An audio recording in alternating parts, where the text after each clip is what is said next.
Estão vendo aí? Estamos sim. Ok. Bom, boa noite a todos.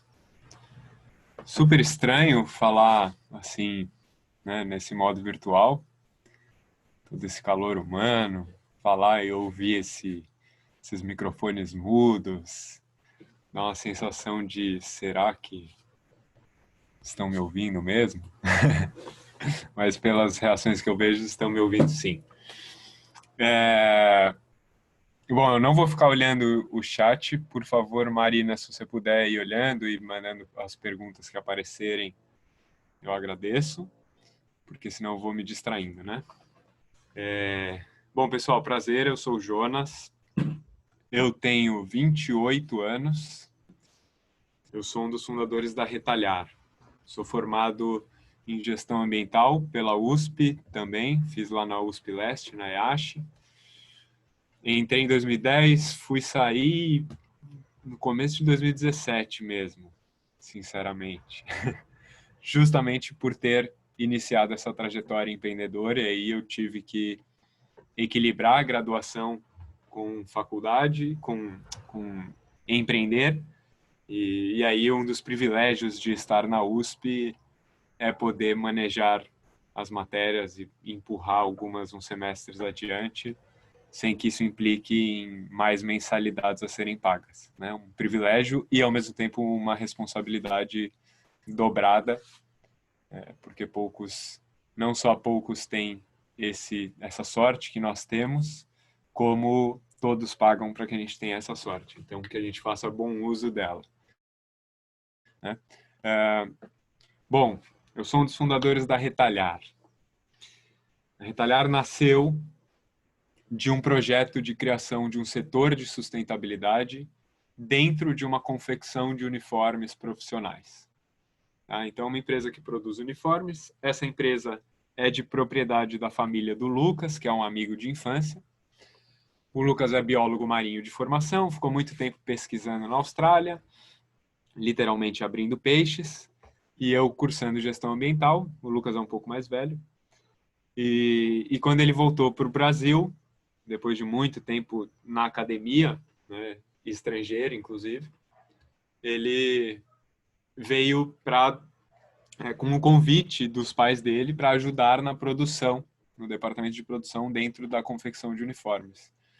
E aí o Lucas, dentro de 2 semanas, biólogo com experiência acadêmica no setor de produção de uma confecção de uniformes, logo disse para a família, falou, ó, não dá, não faz sentido eu trabalhar aqui, eu vou perder meu tempo, vocês vão perder o dinheiro de vocês e a empresa não vai entregar as produções conforme deveria. Se querem minha contribuição, eu posso levantar a bandeira da sustentabilidade aqui dentro.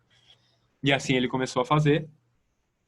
E aí, um belo dia, ele me procura e diz: cara, tô fazendo um monte de coisa na implantação de um setor de sustentabilidade, porque eu tenho muita vivência prática, mas acho que aqui eu posso falar. Eu mais cedo participei de uma aula, eu não podia falar esse termo, mas o que ele disse para mim foi: cara, eu sou muito porra louca. Eu saio fazendo as coisas e eu tô fazendo um monte de coisa e eu não sei quanto eu gastei, eu não sei que retorno isso vai dar para a empresa, eu não sei comunicar para a empresa o que eu tô fazendo. Tem algum amigo seu querendo trabalhar com gestão ambiental empresarial? E eu falo, amigo meu, acho que não, mas talvez tenha um amigo seu. Porque eu sabia tudo que eu não queria fazer, né? No curso de gestão ambiental fui entendendo que eu não queria trabalhar no setor público pela morosidade, amarras de corrupção. Eu não queria trabalhar no setor privado porque só quer saber do lucro e naquela época para mim lucro era crime. Achava que todos os males do mundo vinham do lucro. E também não queria trabalhar em ONG.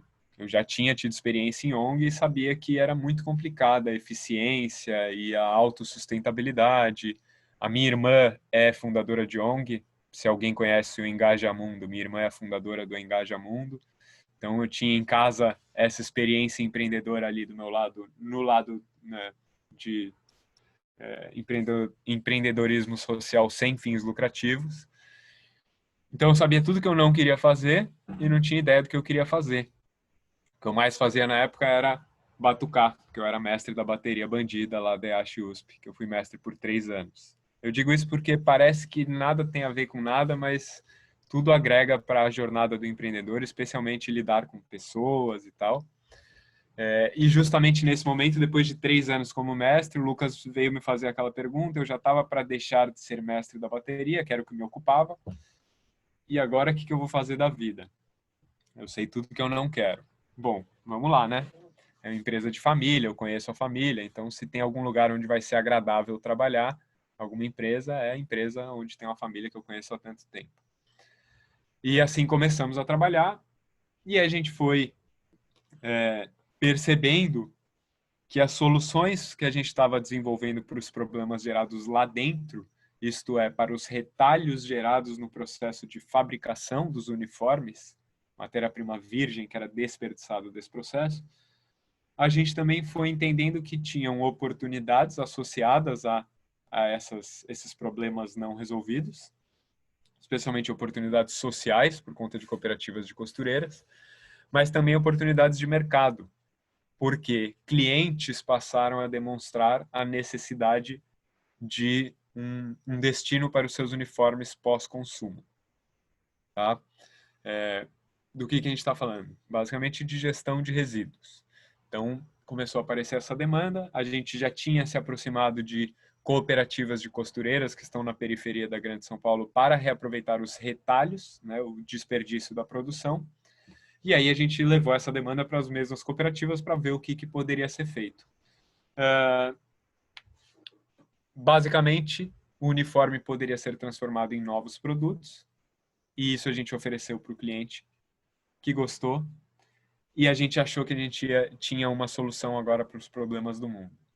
Antes o lucro era a causa dos problemas do mundo, agora a solução para os problemas do mundo era transformar uniformes em novos produtos usando a mão de obra de cooperativas da periferia. Claro que não era a solução, né? Quando a gente foi investigar um pouco melhor do que se tratava esse contexto, a gente foi moldando o nosso modelo de negócios e eu vou explicar para vocês um pouquinho melhor onde que a gente chegou hoje.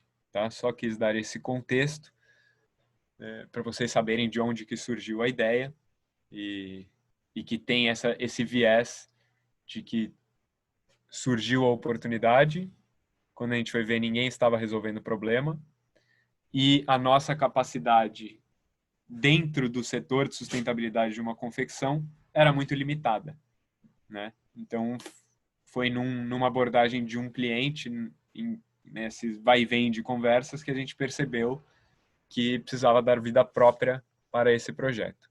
E assim nasceu a Retalhar. Tá? Retalhar tem o propósito, então, de gerar impacto socioambiental por meio da logística reversa de uniformes profissionais. Tá? Então, a gente adota os princípios da economia circular. A Marina me passou um briefing dos projetos nos quais vocês estão trabalhando, então imagino que já haja uma clareza sobre o que é a economia circular. Pronto. Tem uma figura participando. Ai, desculpa, é minha sobrinha que abriu o áudio, desculpa. Não tem problema, foi uma participação especial e tanto. Desculpa. Tranquilo. Então, adotando os princípios da economia circular, a gente cria valor compartilhado ao oferecer o serviço de destinação correta e segura desse material. Tá? Vamos entender o que está por trás disso. Primeiro, a indústria têxtil é a segunda maior poluente do planeta. Afirmar isso é sempre complicado, né? Métricas ambientais são sempre mais apuráveis, mas fato é uma das mais poluentes. Por quê? As principais matérias-primas são o algodão, que tem um altíssimo consumo de água e pesticidas. Então, esse dado que aparece aí embaixo é referente ao algodão. Então, 14% do uso de defensivos agrícolas do mundo vai para o plantio de algodão, que ocupa apenas 3% das terras agricultáveis. Então, a conta não fecha aí, né, de maneira nenhuma, tem uma sobrecarga ambiental, mesmo no algodão, que é uma fibra natural, né? Então a gente dá um jeito de botar um monte de químico em cima. E o poliéster é a outra principal, inclusive acho que foi nos últimos 3 anos, algo assim, que o poliéster se tornou pela primeira vez a fibra mais produzida no mundo anualmente, não mais o algodão, né? E o poliéster é de fonte não renovável, porque vem do petróleo. Tem um tempo de decomposição secular, então uma jaqueta de poliéster é cerca de 200 anos para se decompor em um aterro sanitário. E é uma fonte de microplásticos, né, que vão parar no oceano. Então, além disso, dessa questão ambiental, tem o contexto do próprio ODS, o Objetivo do Desenvolvimento Sustentável, que busca proteção, né, o crescimento econômico e trabalho digno, né, que busca proteger os direitos trabalhistas, promover ambientes de trabalho seguros e a inclusão de migrantes, em particular mulheres e pessoas com emprego precário, né? Então, a gente está essa é a problemática onde a gente se propõe a atuar, tá? O conceito principal do nosso trabalho é a logística reversa, que é conceituado assim pela legislação como um conjunto de procedimentos para tratar o resíduo pós-consumo, separando seus componentes e reinserindo no setor produtivo. Então, a ideia a logística reversa é uma ferramenta para a aplicação da economia circular. É uma ferramenta entre o fim da vida útil do produto, para qual ele foi concebido ou adquirido, e o momento em que os materiais podem passar a ser reaproveitados no setor produtivo, não necessariamente no mesmo setor. Então, com a logística reversa, a gente consegue coletar isso, beneficiar o material para separar os componentes e reinseri-los no setor produtivo. E a legislação coloca a logística reversa como um instrumento de desenvolvimento social e econômico, e não somente econômico, embora tenha muita gente dizendo que faz logística reversa, mas na prática só coleta o resíduo do cliente e manda para um aterro sanitário, por exemplo. E não tem nada de social, provavelmente ele empregou um motorista e um ajudante e não muito mais do que isso, né? Deu ré no caminhão, descarregou no aterro, e problema resolvido, a sociedade que pague. E também há, nesse contexto, um objetivo do desenvolvimento sustentável, que é referente à redução da geração de resíduos por meio da economia circular. Na própria legislação, existe essa hierarquia, chamada assim, hierarquia para o tratamento de resíduos sólidos, de cima para baixo é o que se deve priorizar quando se gera um resíduo num processo produtivo. Primeiro é encontrar maneiras de não gerar. Como é que você muda o processo ou a formulação ou os componentes para que o resíduo não seja gerado? Se for inevitável gerar, reduzir a quantidade ao máximo. Se for inevitável reduzir, reutilizar ao máximo. Não deu para reutilizar? Recicla. Não deu para reciclar? Coprocessamento, que é a queima do resíduo dentro do forno da indústria de cimento, e é vendida como sustentável no discurso. E, por fim, teoricamente, por fim, o aterramento, né? O aterro sanitário. Por que teoricamente, por fim? Porque o Brasil ainda tem lixões. A diferença, para quem não é do ramo, a diferença entre o aterro e o lixão é que o aterro é um ambiente controlado, especialmente o solo. Então, a decomposição dos resíduos no aterro, como no lixão, como qualquer decomposição, vai gerar um chorume, né? Inclusive no lixinho da sua cozinha também gera-se o chorume. Mas num aterro controlado, o solo é impermeabilizado, esse chorume é coletado e tratado, né? Num lixão, isso simplesmente vai para o lençol freático e contamina os recursos hídricos. Então, teoricamente, o aterro era a última opção, mas no Brasil a gente consegue ter o ainda pior, o que faz com que o discurso do coprocessamento como uma alternativa sustentável ganhe força, né? E é chamado de sustentável, embora o seu papel seja reaproveitar a energia do calor da queima do resíduo, quando na verdade a ideia é nem gerar o resíduo. Isso é o sustentável, né? E se for para gerar, que seja um resíduo que pode ser aproveitado ao máximo na sua integridade, se possível, né? Se tantos recursos foram usados para ele virar um tecido, que ele possa permanecer um tecido. Esse seria o ideal, né? E não dá para a gente dizer que é sustentável queimar esse tecido, porque daqui vai sair um calor e a gente vai aproveitar esse calor. Acho que é se dar por satisfeito com muito pouco. E aí a Retalhar vem com uma abordagem para garantir a segurança à empresa e aos clientes. Por que segurança? Porque a gente está falando de uniformes profissionais. Então, um uniforme usado, ele representa, usado ou não, né? O uniforme representa a marca. Uma pessoa usando o uniforme representa a marca. E essa pessoa pode ser um flanelinha que recebeu uma doação de um uniforme e está usando. Essa pessoa pode ser um catador que está usando esse uniforme. Essa pessoa pode ser um ex-funcionário que não foi obrigado a devolver o uniforme e sofre um acidente.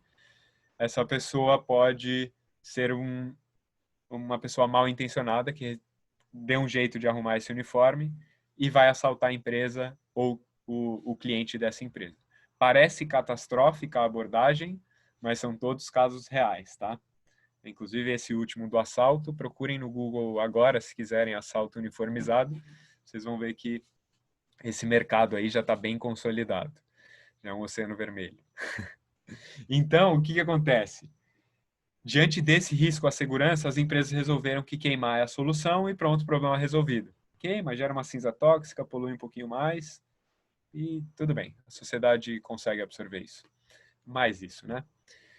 E a gente entendeu que não precisa disso. Se a questão é a segurança, a gente consegue encontrar maneiras de descaracterizar esse material, inutilizar essas peças, para que isso não caia em mãos erradas enquanto uniforme, né? Aí a gente garante também uma destinação correta ao resíduo, conforme a legislação, que é a Política Nacional de Resíduos Sólidos. Então a gente vai, na medida do possível, atender a hierarquia, mas infelizmente ainda a principal solução é somente a reciclagem, e eu vou explicar um pouquinho melhor como é que ela funciona. A gente desenvolve um case de economia circular aplicado aos uniformes do nosso cliente e a gente certifica todo esse processo. Tá? Essas são as entregas, essa é a nossa proposta de valor. Aí tem alguns dos impactos que a gente já gerou, eu vou passar por isso, porque acho que vocês estão mais interessados em conversar um pouquinho mais comigo, entender modelo de negócio do que em números de fato. Mas só para exemplificar, já foram acumulados aí mais de 135 toneladas de resíduos reaproveitados, o que dá, só para imaginem uma pilha com 220 Fuscas, agora tira esse Fusca e ocupa o mesmo volume com roupa. Foi isso que a gente, em última instância, evitou que fosse para um aterro sanitário ou que fosse queimado. Tá? Pelo nosso processo e produto, pela forma de trabalho, a gente conseguiu gerar também alguns impactos sociais significativos. Já foram mais de 300 mil gerados para trabalhadores em situação de vulnerabilidade, e aqui eu incluo cooperativa de catador e cooperativa de costura. Foram produzidos 36 mil cobertores populares, distribuídos para pessoas principalmente em situação de rua, e geração de emprego e empoderamento para comunidades de baixa renda. Tá? Aí tem alguns dos reconhecimentos que a gente recebeu, não precisamos entrar em detalhes também, porque eu quero mais conversar com vocês. O que eu quero trazer com esse slide às vezes o empreender com impacto parece, a gente se sente um peixinho completamente retardado nadando contra a corrente. Talvez com certeza a gente está contra a corrente, provavelmente a gente é um peixinho completamente retardado, porque poderia ter uma vida muito mais simples, mas não, a gente escolhe esse caminho. Mas o que eu quero dizer tem um cardume junto com vocês. Tem muita gente querendo estimular e fomentar os empreendedores de impacto. Então, lá em 2014, teve o programa universitário da Neste. Em 2015, um prêmio da Choca com a Fundação CIA para negócios de impacto na indústria têxtil. E daí eu fui para o Canadá e para a Dinamarca para encontrar uma rede de lá. O Prêmio Empreendedor Social da Folha de São Paulo, que é um dos maiores do país, a gente também já obteve, entre outros, né?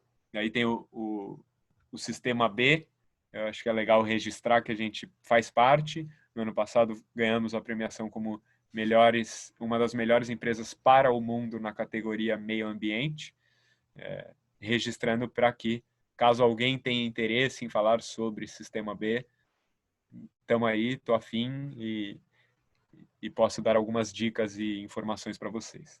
Tá? Aí tem alguns dos clientes que a gente atende ou já atendeu, nem todos a gente mantém um contrato, muitos o atendimento é pontual, mas todo ano eles voltam. E aí, como funciona o nosso serviço? Então, a gente tem... Os clientes nos procuram basicamente com duas abordagens. Uma, estou com um problemão, resolve para mim. Geralmente, o que esses caras têm é um problema de espaço. E aí, a gente vai cobrar um valor por quilo para prestar o serviço de logística reversa de uniformes profissionais. Sim, a gente cobra um valor por quilo. O cliente não... Muitos clientes falam, não, como assim? Eu estou te doando o uniforme e ainda vou ter que pagar? E aí é que a gente explica, não, pera, não é doação. Você está com a marca aí, isso não tem valor de mercado, tem um contexto importante da reciclagem têxtil no Brasil que ainda está muito engatinhando, então são poucos atores, os poucos atores que existem eles têm matéria-prima virgem, abundante e gratuita, que é a sobra do processo de corte nas confecções. Então, o resíduo pós-consumo não tem valor de mercado. O que tem valor de mercado é o serviço e a inteligência que nós estamos aplicando a esse material. Nesse caso, é apenas o serviço, não tem nem muita inteligência. A inteligência já foi desenvolvida em processos para desmontar os uniformes. Por quê? O que vai acontecer aí é a manufatura reversa, que é um nome técnico para desmontagem, que é feito por mão de obra inclusiva, dentro da U Green, que é uma cooperativa de catadores. A gente vai tirar botão, zíper, inutilizar as peças para garantir a segurança, tirar a faixa refletiva, tirar a etiqueta, tudo que não puder depois entrar na máquina, que vai triturar e desfibrar o tecido. E esse desfibrado é a matéria-prima para vários produtos com aplicação industrial. Tá? Por exemplo, o principal exemplo deles é o setor automotivo.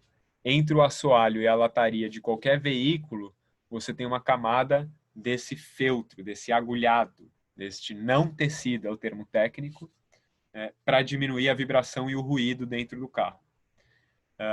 Isso também se aplica para a indústria de imóveis, para a fabricação de colchão, indústria calçadista, construção civil, sempre envolvendo esses materiais que são os feltros.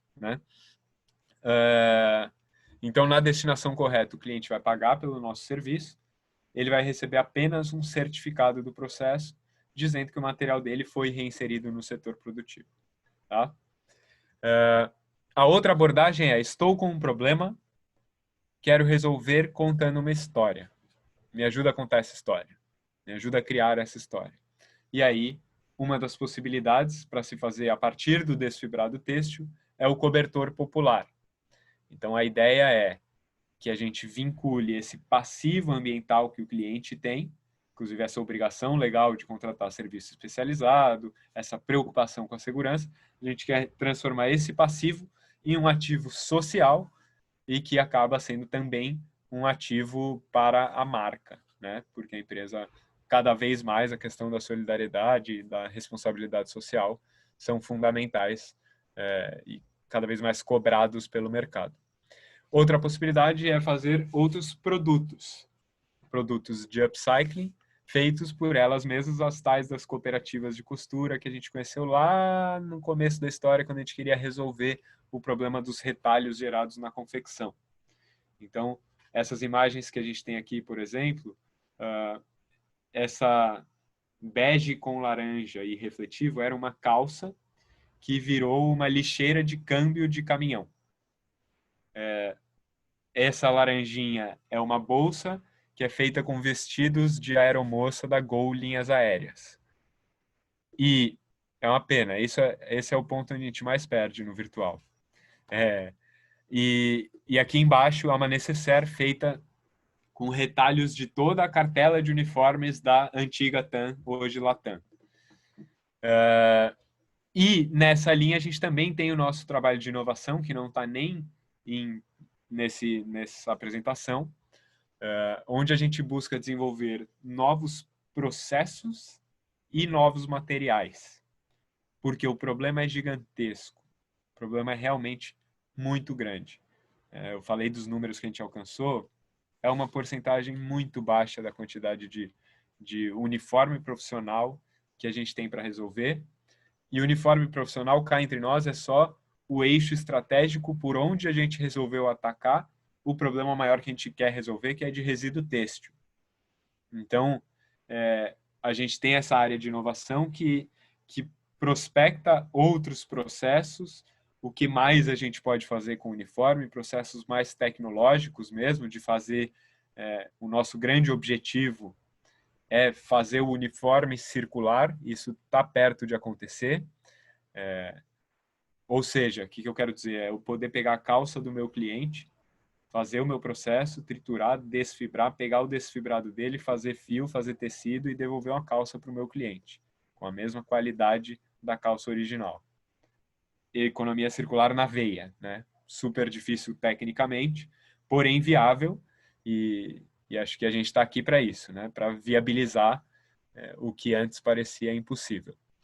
E nessa frente também novos materiais, porque existem muitos materiais que não são recicláveis, né? É importante lembrar, não existe um material chamado tecido, certo? O tecido, ele vai variar conforme a sua composição, então pode ter poliéster, algodão, viscose, lycra, viscolaicra, poliamida e etc. Várias combinações possíveis e proporções possíveis entre esses, e também a construção do tecido. Né? Você pode ter um tecido de malha, um tecido de tela, um tecido mais grosso, um tecido mais fino, e mais aberto, mais fechado, e tudo isso é determinante para as possibilidades de reciclagem posteriores.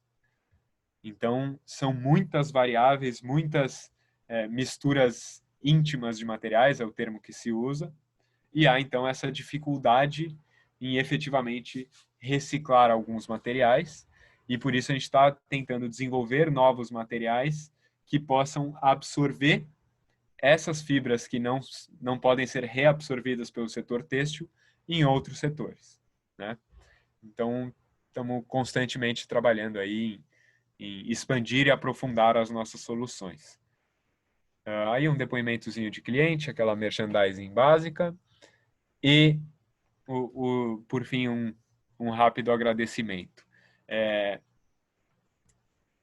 Eu falei, mas eu queria deixar um pouco mais de tempo para a gente conversar do que para eu ficar falando, porque realmente tem muito assunto para falar, dava para ir muito longe, mas eu vejo que vocês têm um grupo muito diverso, né, ideias e campos de atuação muito diversos, então eu queria deixar mais espaço para a conversa, porque aí a gente consegue tangenciar os temas que são mais do interesse de cada um. Combinado. Muito obrigada, Jonas. Foi muito legal ver de novo. O dia que eu vi a sua palestra, você trouxe os produtos para a gente mexer e foi justamente, acho que um dia depois de vocês terem conseguido a certificação B. Então, enfim, foi bem legal. Pessoal, vocês querem começar? Quem quer começar? Abre a câmera e o microfone. Pessoal, Oi, Adalto. estão me ouvindo bem? Sim. Legal, Jonas. Bom, primeiramente, boa noite para todos os colegas aí. Jonas, obrigado pela sua explicação sobre o negócio. Muito rico para todos nós.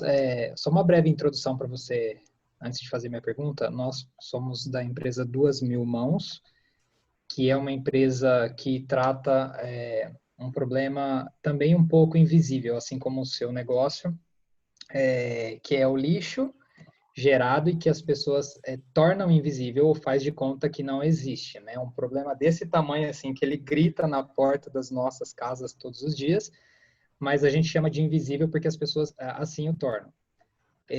A Duas Mil Mãos trata de pessoas surdas, são pessoas que acabam ficando aquém de uma série de situações no dia a dia de todas as empresas, né? A experiência de usuário, ela sempre considera a pessoa que enxerga, que ouve e que interage com o seu produto, mas a experiência de usuário de uma pessoa surda é completamente invisível para a maioria dos negócios. Então, a Duas Mil Mãos, ela entra com uma proposta de ensinar as empresas a reconhecer que esse usuário existe do seu produto, de uma série de mercados. Os surdos estão aí, os surdos estão provavelmente dentro das confecções que você também atua. As pessoas surdas existem e elas precisam ser consideradas dentro dos negócios. A minha pergunta para você é sobre um ponto que você apresentou dentro da proposta de valor, quando você fala sobre a certificação. Eu queria entender um pouco melhor, se você pudesse explicar para a gente como que uma certificação sua funciona na prática para a empresa, né? Porque você diz que as empresas tentam, te chamam em dois momentos. Me ajuda a tirar esse monte de lixo daqui, ou me ajuda a tirar um monte desse lixo daqui, e me ajude a contar uma boa história para que isso seja algo que eu transforme a sociedade também, né? Que as pessoas entendam como eu estou transformando a sociedade. Então, eu queria que você explicasse um pouco sobre essa certificação para a gente e que, de repente, isso pode ser útil para Duas Mil Mãos e para todos os outros que aqui também estão. Legal? Legal, beleza. Vamos lá. Primeiro, super legal a iniciativa de vocês. Eu realmente li e adorei tudo o que eu vi em relação aos projetos que todos estão fazendo. Até comentei com a Marina, falei, Marina, dá vontade de ver esses projetos decolando para ontem. Muitos, muitos, muito interessantes mesmo. Vamos lá, sobre a certificação. Basicamente, ela é um documento que comprova a gestão daquele resíduo. E nós estamos habilitados a certificar isso porque estamos vinculados via Lucas, meu sócio, ao Conselho Regional de Biologia, e ele, enquanto biólogo, tem autoridade, digamos assim, para assinar esse tipo de documento. Então, é a vinculação dele como pessoa física e dele como profissional responsável pela empresa que nos dá o aval para certificar os nossos processos, na verdade, para certificar os processos de gestão ambiental do nosso cliente, especificamente a gestão do resíduo têxtil. Então, a gente diz ali que nós recebemos no dia tal tantos quilos de uniforme daquele cliente e que isso teve a destinação correta conforme a lei tal, tal, tal. Tá? Então, é basicamente isso, não tem muito segredo. É uma comprovação, especialmente para auditorias que as empresas passam, né? Quando elas têm sistemas de gestão de qualidade, de gestão ambiental, elas precisam comprovar tudo isso. Eu queria já que você está nesse ramo, pense que talvez você encontre algumas resistências. Você já ouviu falar na consolidar diversidade? Não. Depois dê uma olhada. São também empreendedores. Eles buscam promover a lei de inclusão nas empresas. E eles entendem que as empresas muitas vezes preferem pagar a multa por não aderir à lei do que se adequar a essa nova realidade, do que todos os custos de adequação. Porque não é só contratar, né? É contratar, preparar o espaço, preparar a cultura, preparar os colegas, e isso gera custo, né? Então, tenha isso em mente, só fugindo um pouco do meu assunto, mas eu lembrei disso e achei bacana compartilhar. Porque para a gente também é um cenário, tá? Muitas vezes, quando a gente fala da legislação, esse é o argumento mais fraco de venda que nós temos. Porque, assim, é o Brasil, o cara fala, tá, quem mais? Como é que tá meu concorrente? Alguém já tomou multa por isso? Não, então vou assumir o risco. Não vou pagar mais caro para retalhar, isso eu não contei para vocês, tá? Nosso serviço é muito mais caro do que o aterro e o coprocessamento. Então, existe um substituto no mercado, né? Não dá para dizer que é um concorrente, mas é um substituto com muito menos valor agregado, que cobra muito barato. Então, acaba que o nosso trabalho é muito esse de, como você bem colocou, dar visibilidade para um problema que está invisibilizado. E aí eu diria que vai muito do meio, né? Da forma como você constrói essa narrativa junto com o cliente, entende a perspectiva do seu cliente e vê qual é a narrativa que vai fazer sentido e vai fazer ele falar, ok, vamos investir nisso. Entendi, obrigado. Mas é só para eu entender um ponto, então. Então, tem Mano, clientes que te procuram e dizem assim, não, eu quero o seu certificado porque eu quero que a minha empresa seja uma empresa ecológica, uma empresa racional nesse sentido. Existe cliente que faz isso? Ou a maioria sim. deles, todos aqueles que você mostrou? Não, muitos querem o certificado. O que eu te diria, se eu entendi o ponto onde você quer chegar, isso vai muito da qualificação da oportunidade em torno do cliente, né? Qualificação do lead, isso na linguagem do comercial. É você olhar para cada empresa e você definir quais são os critérios que vão fazer com que você defina que essa é uma empresa alvo.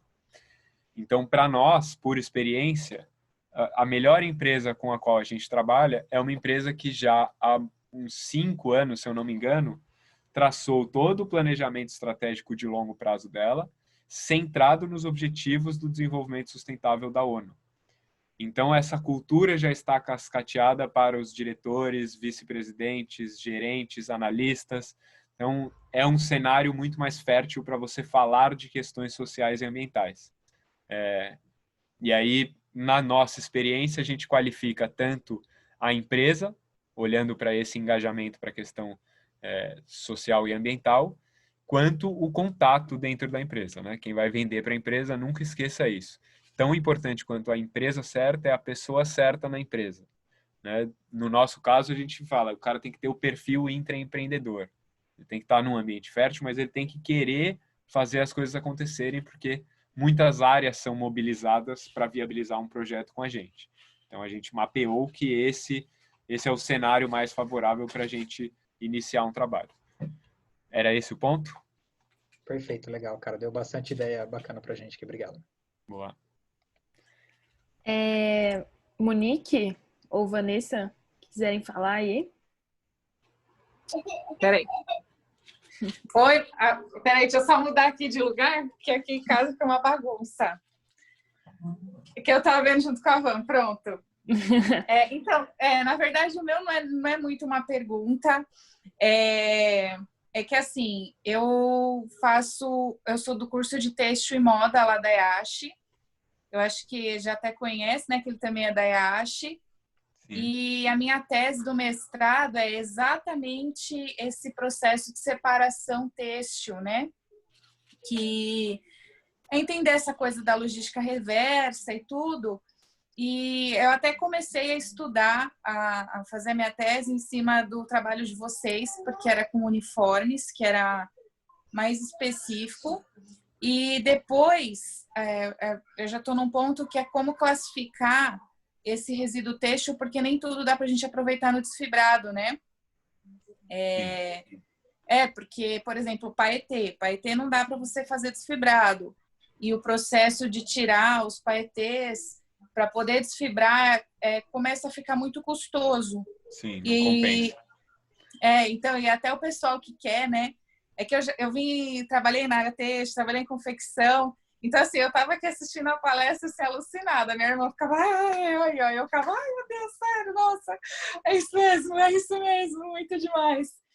E aí até a proposta da tese de mestrado é isso, é fazer uma classificação de separação têxtil para ajudar quem faz a logística reversa de uma forma que possa se aproveitar o material e não descartar ou só desfibrado, porque o desfibrado ele é tipo meio downcycling, né? Ele perde valor e isso é ruim, porque quando você fala de sustentabilidade, a gente quer falar da parte física, mas ajudar essas pessoas que trabalham. Então, o pessoal, você falando, eu estava aqui, é isso mesmo, nossa, é isso mesmo. O pessoal quer que você recolhe o tecido, mas não quer pagar, e esquece que alguém tem que ir buscar, que tem todo um trabalho e que que não é só você se livrar do tecido, é ajudar as pessoas, né? Então, eu estou até escrevendo um artigo sobre isso. Depois, se puder, eu posso enviar para vocês. Vocês veem se funciona essa proposta até de separação de material, porque o poliuretano também é muito ruim para fazer desfibrado. Ele é horrível e não dá para você fazer nada. Eu já fiz algumas pesquisas de um pessoal que reaproveita o poliuretano para criar placa de carro. Então, eu não sei como vocês... Então, assim... o meu propósito com a minha pesquisa era exatamente isso, é ser usado para a gente criar algo maior, né? Ajudar pessoas, ajudar o meio ambiente. Então, depois, né, até se você quiser, eu passo essa pesquisa, aí vocês falam se realmente faz sentido, se ajuda vocês. Eu tô empolgada, a minha empresa não tem nada a ver com isso, a minha empresa é de lista de chá de bebê, não tem nada a ver com têxtil, mas é que eu, assim, tô alucinando aqui. O que puder ajudar, assim, é o meu lance, assim, esse negócio do têxtil é o meu negócio. Cara, deu match. Acho que, putz, tenho total interesse. Se você puder pegar o meu e-mail e encaminhar esse artigo, vamos trocar a respeito, porque se você está fazendo está modelando um processo e precisa de alguém para testar, vamos aí, vamos ver qual é o empenho necessário para fazer esse teste, mas temos total interesse. Tá alinhado Legal. com o propósito, né? Sim, legal, legal. Era Tá. mais isso, de empresa, assim, é que eu tô curtindo tudo, eu tô curtindo desde o início, não tenho muita dúvida, era mais o lance de todo o processo, assim. Boa, mas pega o meu e-mail mesmo com a Marina. Bom, não Tá. é difícil, é jonas@retalhar.com.br. Quem quiser, inclusive, pode pegar. LinkedIn também funciona super bem. Jonas Luessa. Mas eu super interessa mesmo. Legal. Beleza? Beleza, obrigada, viu? Obrigado você. Larissa, quiser falar aí? Oi, Jonas, boa noite, tudo bem? Tudo bem, Larissa? E aí? Muito obrigada, tudo certo. Muito obrigada pela palestra, foi super elucidativa. É sempre muito inspirador ouvir essas histórias sobre o empreendedorismo preocupado com o impacto, né? E eu aqui ouvindo sobre essa coisa da economia circular e a questão da gestão de resíduos, eu me lembrei de uma entrevista que a gente fez com uma moça de uma empresa chamada Marca Ambiental, que lida com resíduos também, mas só contextualizando um pouco a Infor-Peace, né, que é a startup que eu, junto com alguns outros colegas, estamos iniciando agora. A gente quer lidar com conflitos socioambientais e como que as informações a respeito desses conflitos ocasionados por megaprojetos, tanto de energia quanto de mineração, como que as informações sobre os conflitos podem auxiliar as empresas a preveni-los, né? E apoiar as pessoas que trabalham diretamente com gestão de conflitos dentro das empresas. E aí a gente começou a entrevistar várias pessoas para entender melhor o problema e mesmo pessoas e empresas que não estão diretamente relacionadas com esses grandes conflitos que a gente tinha em mente no começo. E aí a gente entrou em contato com a marca ambiental e uma pessoa que é responsável pela imagem da empresa. Então a gente começou a perguntar sobre como que a empresa lidava com os conflitos com a comunidade, etc. E a gente percebeu uma tendência, não só nessa entrevista, como em outras que a gente fez, que as pessoas responsáveis pelas relações interinstitucionais ou relações com a comunidade, muitas vezes não estavam preocupadas em adereçar o problema ambiental que elas estavam gerando. No caso da marca, por exemplo, eles trabalham com aterros sanitários também, né? E um dos grandes problemas dos aterros para a comunidade do entorno é o cheiro que eles geram. E aí, a forma como ela enfrentava esse problema não era adereçando o problema ambiental em si, era criando coisas assim muito tangenciais ao problema. Por exemplo, criando projetos de educação socioambiental para crianças, ou construindo um campo de futebol para as crianças do bairro brincarem, ou, sabe, prestando um apoio, às vezes, muito assistencialista, que não estava adereçando diretamente a questão ambiental que a empresa estava ocasionando. E aí a gente percebeu que isso acontece em muitos outros casos também, né? E aí, nesse caso, eu queria te perguntar, como que a gente faz quando a empresa está querendo fugir de adereçar o problema que ela está causando? Porque apareceu muito essa dificuldade da nossa parte, né? A gente está preocupado com os conflitos, mas aí a empresa não necessariamente está. E aí entra a questão das multas também, né? Que você comentou da legislação. A empresa tem consciência dessa multa e muitas vezes ela quer pagar para ver, sabe? Esperar que ela tenha que pagar esse custo, que não necessariamente pode ser tão grande quanto as perdas que ela vai ter antes disso. E aí eu queria te perguntar um pouco sobre isso, assim, quando a empresa quer fugir de resolver o problema de fato, como que a gente deveria agir? Olha, minha dica como empreendedor é, se a empresa está fugindo do problema dela e não resolvendo, talvez ela não seja seu cliente. Né? Como empreendedor, como ambientalista, minha resposta seria outra. Mas também não teria muito para onde fugir. O que que acontece? Isso tem a ver, teoricamente, com o processo de licenciamento ambiental.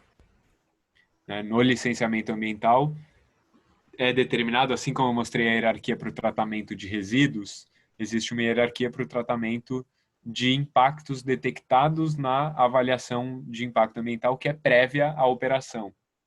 E ali você deve priorizar a prevenção dos impactos. Se for impossível, vem a mitigação dos impactos. Então, prevenir seria, sei lá, isolar tudo para não sair cheiro no aterro. Né? Mitigar seria como que a gente minimizaria o efeito? Sei lá, ventilar a região. Estou pensando em qualquer coisa. Mas o que eles estão fazendo é a última opção, que é compensar. Né? Eles estão dizendo, basicamente, e pode ser que seja o caso, tá? Não dava para prevenir, porque todo aterro solta cheiro, não dava para mitigar, porque posso soltar um cheiro bom aqui que vai misturar com cheiro ruim e vai ficar horrível. Eu tenho que compensar. E aí o que eu tenho a dizer é bem nessa linha mesmo. Está muito em entender quem é o seu público-alvo. E eu tenho muito essa esperança de que eu sei que o problema que eu quero resolver é gigante, tá? Ele está em todas as empresas, as grandes do Brasil, mas não são todas que vão que vão aderir primeiro, né? O conceito do early adopter. Não serão eles que vão aderir primeiro. Vai aderir primeiro essa que tem o ODS como elemento central da estratégia. E aí, à medida em que essas vão aderindo e fazendo marketing em cima disso, e as pessoas vão tomando conhecimento de que existe uma alternativa, aí a gente vai compondo esse impacto que está no nosso propósito. Mas a minha dica como empreendedor é não perca tempo com quem não está interessado no seu serviço, na sua solução, né? Porque o problema é dele, mas é nosso também, porque é um problema ambiental, mas você não vai conseguir resolver todos. Né? Então, foca nos que vão ser mais receptivos e dedica a sua energia neles. Vai com eles, cresce com eles, espalha a ideia com eles, que a coisa tende a fluir melhor. E aí eu diria que possivelmente na sua qualificação, um aterro sanitário seja um tipo de empreendimento que não tem muito como prevenir impactos. Ou tem, se você descobrir, me conta, inclusive. Mas a natureza de uma obra como um aterro sanitário, eu não consigo ver caminhos para se evitar impactos ambientais. Sim. Não, os aterros, no caso, nem eram assim um mercado que a gente estava focando, né? Foi mais assim a nível exploratório para conversar com uma pessoa que está trabalhando diretamente com a comunidade.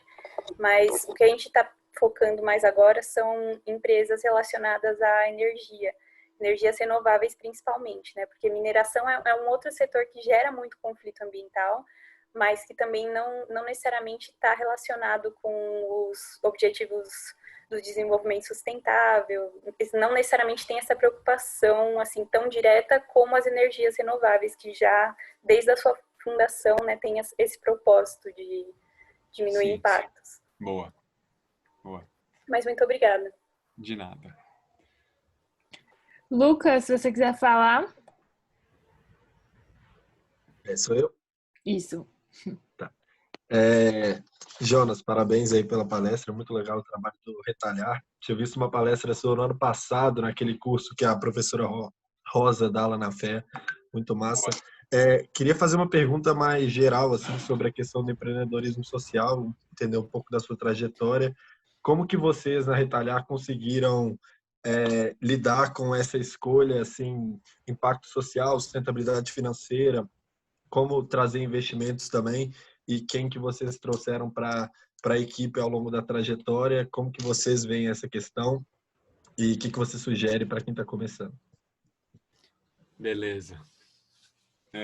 Vamos lá. Bom, esse balanço é uma constante, né? Entre impacto e questão financeira. Eu digo é uma constante porque, no caso da Retalhar, eu vejo que é um modelo que está muito bem amarrado. Porque todo o dinheiro que entra na Retalhar, ele está diretamente vinculado a um volume de material que não foi para um aterro ou para um coprocessamento. E todo o dinheiro, todo o material que entra na Retalhar vai gerar renda para, no mínimo, para a cooperativa de catador, mas talvez também para a cooperativa de reciclagem. Talvez também vire um cobertor que vai aquecer uma pessoa que está em situação de rua. Então, por mais que isso esteja muito bem amarrado, ou seja, não é para nós muito ambíguo, de repente, sei lá, pode acontecer uma pandemia, não sei, supondo. E aí, claro que a gestão de resíduos vai cair, porque as operações dos clientes vão cair, o risco de contaminação de uma roupa passa a estar aflorado, as lojas dos clientes estão fechando, o faturamento do cliente está fechando, e aí o que você faz? Né? Então, se a gente tivesse passado por uma situação dessa, a gente ia se perguntar, bom, enquanto um negócio de impacto que se propõe a gerar valor para a sociedade, independente se é social ou ambiental, qual é a necessidade social mais aguda nesse momento que está ao nosso alcance resolver? E aí a gente encontrou máscara. A gente pode fazer máscara de tecido, porque a gente tem articulação com a indústria, e aí essa indústria consegue fazer em grande quantidade, em ótima qualidade, num preço justo. Tem gente cobrando 6, 7 reais a máscara. Então, e o meu cliente, o meu público-alvo tem essa necessidade de comprar máscara em grande quantidade num curto prazo. E aí a gente fez isso. A gente fez uma parceria com uma indústria, fizemos máscara, vendemos mais de 200 mil máscaras, e é isso aí, vai virar um resíduo. Pela primeira vez, depois de anos sem ter que enfrentar grandes dilemas de social ou econômico, pela primeira vez a gente falou, opa, a gente vai se agarrar numa boia que, em certo ponto, é contraditória com o que a gente prega. Mas é aquilo que eu falei para a Larissa. Você não vai resolver todos os problemas do mundo de uma vez. Qual que eu posso resolver agora? Né? Então, ter a consciência de que você está tomando as melhores decisões e que tem uma trajetória que faz sentido o que você vai fazer agora com o que você quer para o médio e longo prazo, que é impossível andar na direção que eu quero agora, mas que eu posso reunir forças para que na hora que eu puder caminhar eu faça isso com maior solidez, pô, perfeito, né?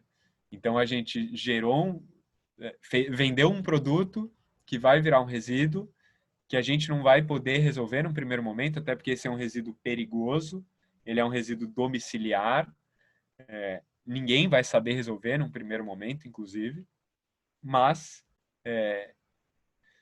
pelo menos a gente está vendendo máscara e ciente de que a gente está fazendo isso e ciente de que o próximo passo com o cliente que eu atendi agora é falar, tá, agora que passou o pior, vamos falar dos seus resíduos, né?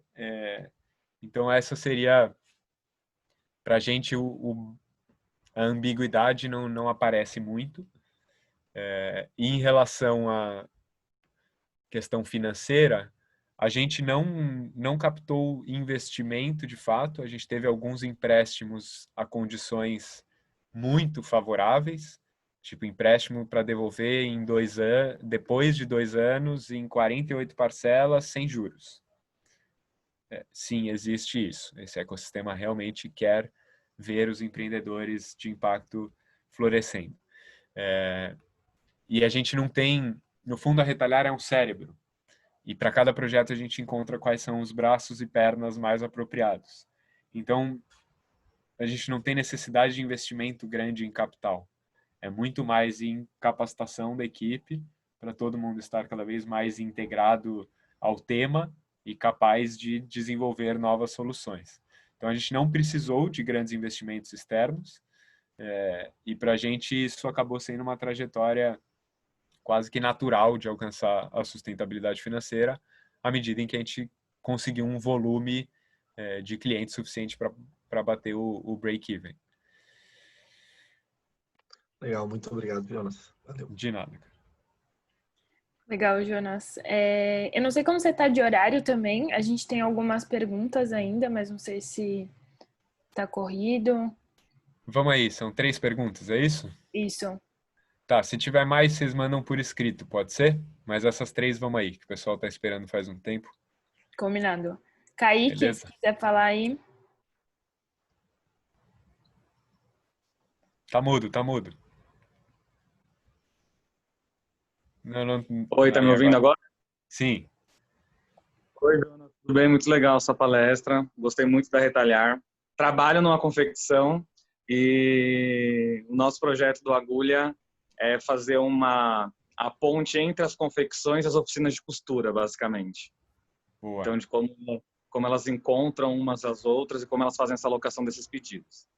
Aí a minha dúvida para você, da mesma área, é tipo, a entrada nesse mercado ela é muito complicada, né? Que é um mercado muito de indicação, esse mercado têxtil. Eu queria entender como que foi o começo para vocês trazer uma proposta inovadora para esse mercado e quando já existiam players que faziam isso e como que foi esse processo de começo aí. Tá. Bom, cara, a gente só teve espaço para começar porque a empresa era da família do Lucas, né? Isso é um privilégio que não pode ser negado aí da nossa trajetória. E estando lá, a gente tinha acesso direto a quem estava comprando uniforme, quanto e qual.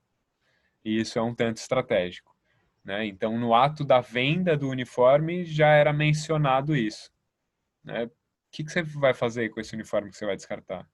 Não sei. Por quê? Tem alguma solução? Estou interessado.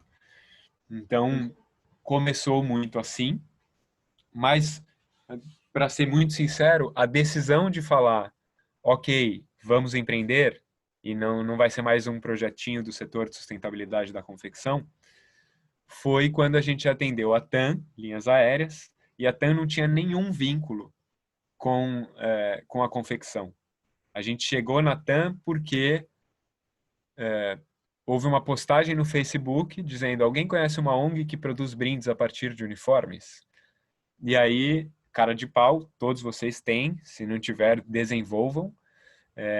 Eu fui lá e falei: não somos uma ONG, somos uma empresa, mas a gente articula com projetos, cooperativas de costura que nasceram de projetos de ONG e tal. E aí, quando eu fui ver, era a pessoa da TAM, eu não sabia, era só uma postagem X. E aí eu vi e respondi. Então, foi aí quando a gente foi atender a TAM, a gente fez um projeto tipo 10 vezes maior do que a gente estava habituado a fazer com os clientes da confecção. E aí foi uma loucura esse projeto, até porque eu era apenas um estagiário ali do setor de confecção e o Lucas, meu sócio, no ato dessa produção, ele saiu para um retiro espiritual, 10 dias sem abrir a boca. 10 dias sem acesso ao celular. Justamente no período dessa produção, 10 vezes maior do que a gente estava habituado. Então ele deixou o cronograma lindo para mim, perfeito, ó, vai ser assim, assim, é só executar. Eu suando frio, beleza, só executar, tamo junto. No dia 1, é óbvio que a TAM não tinha separado os uniformes que era para eu ir buscar, e aí, bola de neve, quando ele chegou do retiro espiritual levitando, eu estava descabelado, a gente virou algumas noites juntos, entregamos, quando o caminhão saiu com todos os produtos dentro, a gente estava sentado no chão, na calçada, na rua, encostado no muro da empresa.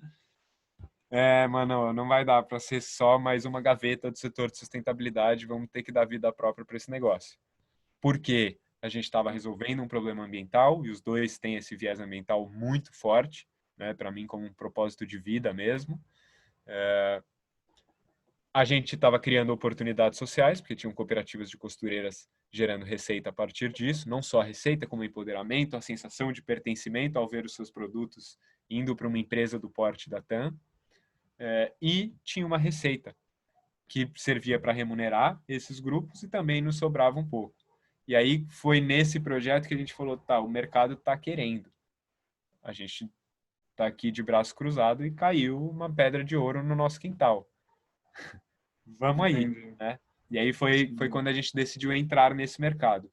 E aí eu vejo que algo que nos ajudou muito em alguns pontos, nos atrapalhou muito em vários outros, foram os reconhecimentos que a gente teve. Reconhecimentos internacionais, nacionais, premiações, porque ajudaram muito a alavancar em termos de marketing, a dar nome, a gerar uma procura pelo nosso nome, pelo nosso serviço.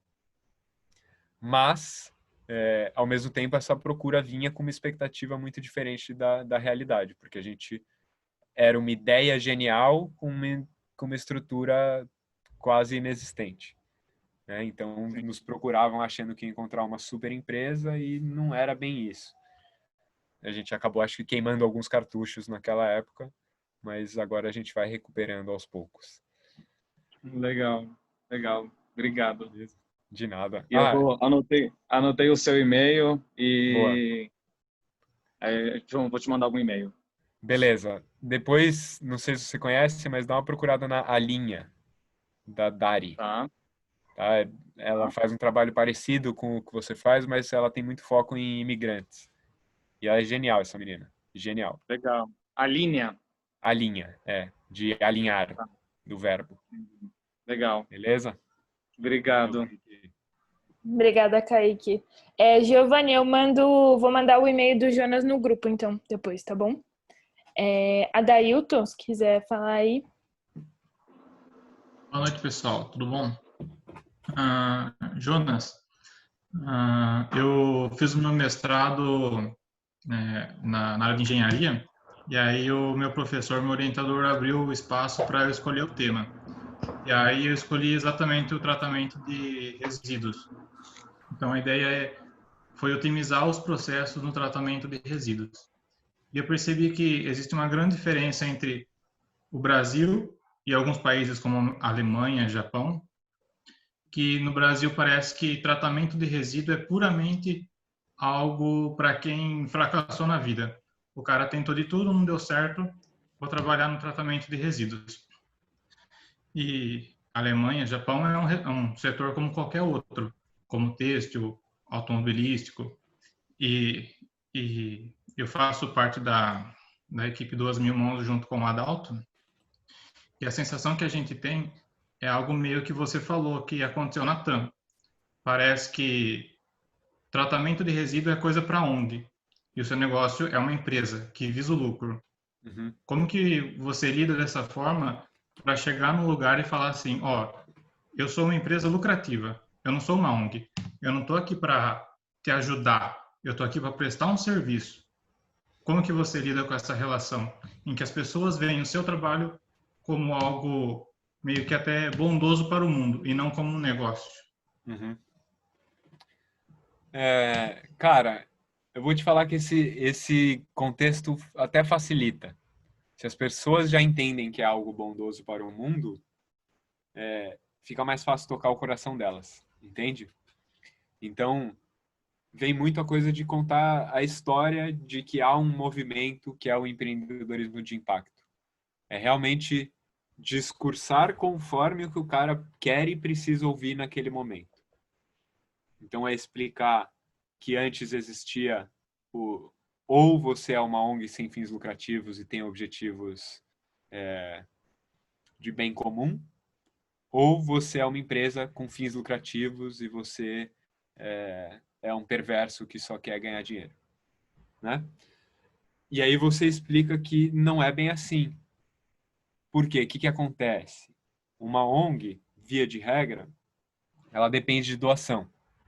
Além da questão da coerência conceitual, porque geralmente essa doação é o excedente do sistema capitalista que gerou essa riqueza. Eu quero dizer o excedente do excedente. O excedente é o sinônimo do lucro. Mas além do lucro, sobrou tanto dinheiro que alguém ainda conseguiu doar. Certo? Geralmente essa fortuna vem de uma fonte super engendrada com esse sistema perverso. Não vamos entrar nessa discussão e geralmente não vale a pena mesmo entrar nessa discussão com o cliente de uma grande empresa.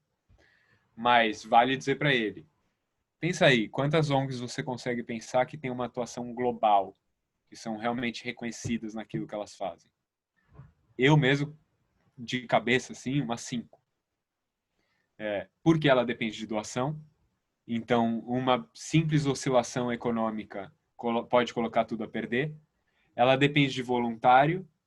E aí, de repente, um familiar do voluntário fica doente e ele precisa, essas horas agora ele precisa trabalhar. Então, ele não consegue amadurecer dentro da empresa. Ele vai, melhora os processos e antes dele passar isso adiante e subir para o próximo desafio, ele sai da empresa, da ONG. Né? Então, as ONGs têm a dificuldade de ser autossustentáveis por essas condições. Né? Geralmente, ela vai conseguir captar recurso que banca um ano de operação da ONG. O ano que vem a gente vê. Né? Eu digo isso porque minha irmã é empreendedora de ONG, ela é uma das fundadoras do Engajamundo. Uma das, não, né? É a idealizadora. Então, é trazer o cara para essa realidade de que se eu fosse uma ONG, nada disso seria possível. E trazer argumentos dentro da linguagem dele. Né? Então, o que eu costumo dizer é lei de oferta e demanda. Né? São pouquíssimas empresas que fazem reciclagem têxtil no Brasil. Essas poucas empresas podem comprar ou podem obter matéria-prima abundante, gratuita e principalmente matéria-prima virgem, que é o que sobrou do processo de corte numa confecção. Então você fala a língua do cara. Pô, se o cara tem matéria-prima virgem abundante, gratuita, por que ele vai querer um material usado em uma quantidade bem menor, né? Porque sempre a gente está falando de uma quantidade menor do que a escala que é gerada no processo de fabricação. Não tem mercado, não tem quem compre esse material. Aí você explica, ciclos de lavagem que vão desgastando a fibra e etc, etc. Então, acho que tem que explicar esse movimento maior ao qual a gente pertence, né? Explicar que surge justamente para romper com essa ineficiência do modelo de atuação de uma ONG e que a gente tem o objetivo de ser autossustentável. E aí, dentro da sua realidade, você mostra por que, apesar de caro em relação ao seu substituto, você tem um preço justo. Né? E acho que esse deveria ser uma premissa de todos os negócios de impacto, é chegar num preço justo, e justo a tal ponto que você pode abrir a planilha para o cara. Ó, tá aqui, isso aqui é de hora homem, isso aqui é de transporte, isso aqui é de espaço, isso aqui é a minha margem. Beleza? Não, beleza. Ok, então você não está disposto a pagar, tudo bem. Se eu abaixar meu preço, eu te aviso. Se a sua necessidade apertar, você me avisa. E segue o baile. Vai ter muita gente que não vai entender. Tem gente que liga lá na Retalhar, ouve essa explicação de que tem que pagar. Como assim? Isso é um absurdo. Desliga na cara e vai embora bravo. Ok, não tem problema. Raramente, vale dizer, raramente quem não entende é de uma multinacional de respeito, né? Raramente. Geralmente as empresas mais robustas têm essa clareza, são cordiais. Nesse momento não rola, não tem orçamento, mas vamos manter contato, porque é super interessante. Então, acho que é dialogar mesmo, explicar a sua perspectiva e, no fundo, é explicar em outra linguagem, mas é explicar por que você é um negócio e não uma ONG. Basicamente é isso. E eu costumo usar algo que funciona muito bem, que é, dessa forma, a gente é autossustentável e a gente visa o lucro como um meio, não é um fim. Embora a legislação me obrigue a colocar que a Retalhar tem fins lucrativos, o fim da Retalhar é resolver o problema. O lucro é o meio para a gente expandir e aprofundar essa solução. Entende? Seria essa a minha grande dica. Traduz o que passa na sua cabeça com a língua do cara que está do lado de lá. Perfeito, muito obrigado. De nada. Jonas, a gente vai para a última pergunta agora, então, da Rebeca.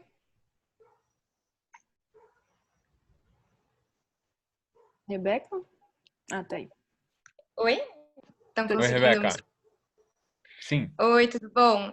Boa noite, gente. Oi, Jonas, parabéns pela palestra. Foi assim, fenomenal, sério, fiquei de cara. Não conhecia o projeto e parabéns mesmo.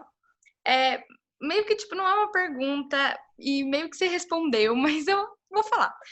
O meu projeto, ele é o Apadoca. É uma plataforma, né, bilateral, onde tem um site e um aplicativo. O site, ele capacita mulheres para se tornarem cozinheiras autônomas e venderem os seus produtos por meio de um aplicativo de delivery que a gente vai encontrar os clientes finais para essas mulheres, né? A diferença nossa do iFood, do Rappi e tudo mais, além de não trabalhar com restaurantes, né, com CNPJ, são com mulheres desempregadas, de baixa renda, também esse lado social, né, que é uma alternativa de renda para essas mulheres. E todas as mentorias que a gente está participando, todas as oportunidades que a gente teve de conversar, as pessoas falaram muito isso para a gente, frisem esse lado social, falem para os consumidores de vocês que ao comprar o alimento de vocês, vocês estão ajudando mulheres desempregadas. Mas não é que a gente encontrou dificuldade, mas assim, a gente está com medo de na hora H isso não fazer diferença. Tipo assim, como conseguir? Porque você comentou que tem empresa que prefere pagar a multa por não ser diversa, por não dar acessibilidade, por não estar respeitando as leis do meio ambiente, etc., do que incluir, ter essa inclusão social e tudo mais. Aí a gente eu fiquei pensando aqui, como educar o cliente para essa causa social, porque se na hora H que eles tiverem que baixar o aplicativo e ter que escolher entre o Apadoca e o iFood, como falar, olha, você está comprando do Apadoca, tem uma puta causa social por trás, sabe? Eu não sei se é isso de educar, e aí você acabou de falar de traduzir o que se passa numa linguagem que vem do seu peixe, você meio que respondeu, mas eu queria deixar aí também essa dúvida, assim, porque a gente rodou uns formulários, né? E eu falei assim, gente, nem vale a pena rodar essa pergunta, porque a gente vai questionar, você compraria se soubesse que tem uma causa social por trás? A maioria respondeu que sim, mas teve gente que respondeu que não, que tanto faz para a pessoa. Então, tipo, nessa hora mesmo sabe, de lançar e ver que as pessoas vão escolher a gente não é escolher, né? Mas é pela causa social. Não sei se deu para entender. Não, deu para entender, sim. Bom, o primeiro comentário é que eu tenho já uma cozinheira para indicar. Meu sonho era que ela pudesse estar conectada a um pool de clientes maior. E ela já é, assim, muito boa, super capacitada. Já vende produtos marmita congelada por conta própria. Eu adoraria indicar mesmo. E eu vejo o seguinte, a gente tem uma diferença fundamental, né, entre o que eu estava falando e o que você está trazendo. O mercado. Você está no mercado B2C e a gente está aqui falando do B2B. Totalmente diferente empresa e pessoa física. E acho que a vantagem de estar no mercado B2C é que tem muita gente. Então, assim, nessa pesquisa, qual o perfil das pessoas que responderam que sim, valorizariam o social? Qual o perfil das que responderam que não? Será que tem algo em comum ali que você possa que possa te ajudar a definir melhor o seu público-alvo, seja por exclusão ou por inclusão? E acho que um ponto super importante que eu recomendaria mesmo é testa. Testa, tipo, não sei, eu sou um pouco ignorante tecnologicamente, mas suponha que você vai vender, você consegue botar uma versão beta do aplicativo para rodar na web. Você coloca 5 dias dizendo que tem impacto social, 5 dias não dizendo que tem impacto social. Vê qual é a diferença de comportamento, por exemplo. Nossa. Mas, assim, também acho que um ponto muito importante que você precisa considerar o iFood precisa ter milhões de pessoas baixando e movimentando, porque senão eles não vão ter o resultado desejado. E o resultado desejado deles é meramente financeiro.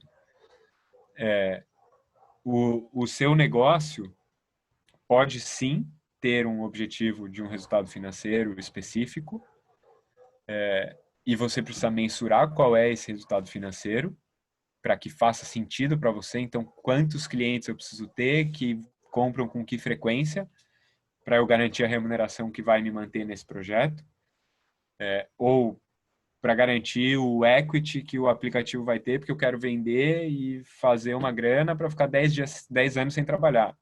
Aí a escolha é sua. Mas um fato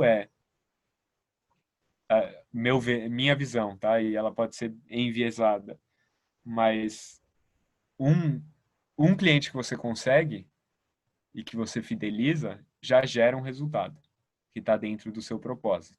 Pode não ser o resultado final, pode não ser o que você vai definir sucesso total, mas é um resultado e pode ter certeza que vai ser significativo para a vida da mulher que fez essa venda. Então, minha sugestão dimensiona bem o que é sucesso para você, o que é valer a pena para você, do ponto de vista financeiro, porque do ponto de vista social, cada clique é um resultado que vai acumulando. Quanto a isso, você pode ficar tranquila. E aí, você tendo essa dimensão do que é o sucesso para você, você vai se preocupar na medida que deve se preocupar. Né? Porque talvez, se na sua cabeça putz, o retorno financeiro é o de menos, eu quero viver essa experiência, eu quero botar esse aplicativo para rodar e eu quero ver a mulherada vendendo. Maravilhoso. Então, se tem um monte de gente que não baixaria, num português claro, fodam-se essas pessoas. Se tem gente que baixaria, ótimo. Vai ter quem baixa, vai ter quem compra, então vai ter mulherada vendendo, resultado tá aí. Vai ser garantido. Mas se você não precisa de milhões, não tem por que você ficar lamentando os 10, 100 ou 1000 que não vão baixar. Olha para quem vai baixar, se apega neles, fala a língua deles, porque eles vão abraçar a sua causa, literalmente, e compartilhar por aí, porque cada um que baixa, você pode ter certeza que não é a única pessoa da rede dela que gostaria de fazer isso. Então, cada um que baixa tem uma experiência positiva, vai espalhar e o efeito rede vai acontecer.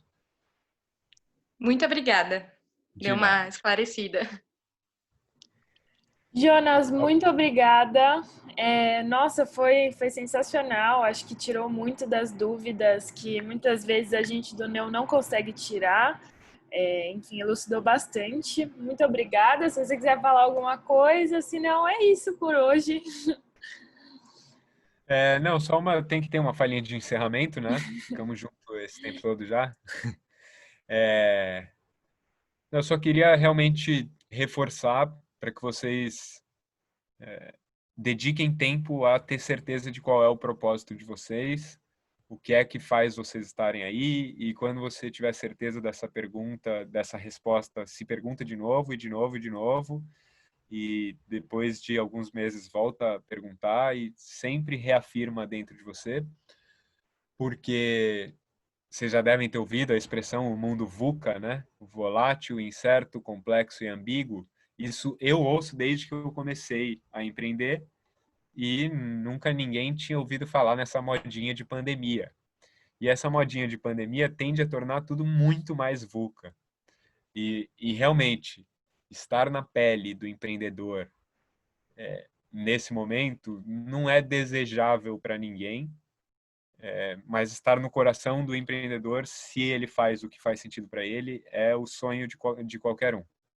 Então, assim, se você estiver desconectado com o seu propósito e estiver à frente de uma organização, botando a cara a tapa e o seu na reta, no meio de uma pandemia, das duas uma, ou você vai estar muito motivado e vai falar, é para isso que eu vivo, que da hora, ou você vai falar, alguém me enterra porque eu não quero mais ver o meu WhatsApp com um monte de gente querendo saber um monte de coisa e tudo que eu penso e sinto e eu não posso dizer para ninguém que eu estou sofrendo e etc, etc. Então, tenham certeza de que vocês estão fazendo com o coração porque o resto vai fluir. Beleza? Era isso que eu queria deixar de última mensagem aí. Combinado. Muito obrigada, Jonas. Vou passar seu e-mail então. E é isso. Boa noite. Boa noite, pessoal. Alô, pessoal. Boa noite.